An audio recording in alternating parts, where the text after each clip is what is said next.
Nasunog ang isang residential area sa Fort Bonifacio sa Taguig kagabi. Nasa halos 70 pamilya ang apektado. Nagbabalik si Nina Ong Paupo.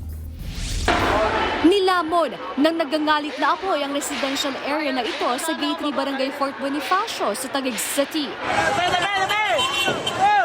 Sumiklab ang sunog kaninang alas 12 ng hating gabi. Maging sa Skyway, tanaw ang naglalagablab na apoy. Nagtulong-tulong ang mga residente sa pag-apula ng sunog. Ang ilan sa kanila, wala nang nagawa kundi panoorin ang nasusunog nilang mga bahay.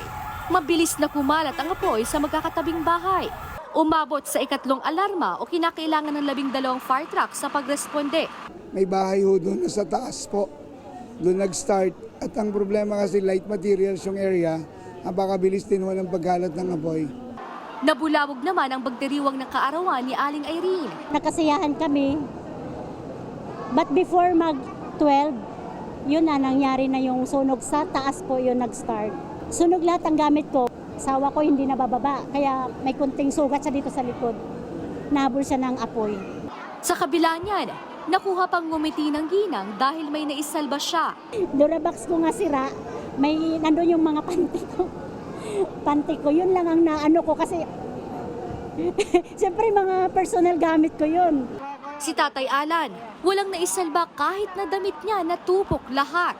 Nagulat lang po ma'am kasi nakatulog na po kami. Ginising na po kami ng mga anak ko. Nagulat na po kami na may apoy yung kapitbahay namin. Tumagal ng 2 oras bago tuloy ang naapula ang apoy. Aabot sa 67 pamilya o higit 200 residente ang apektado.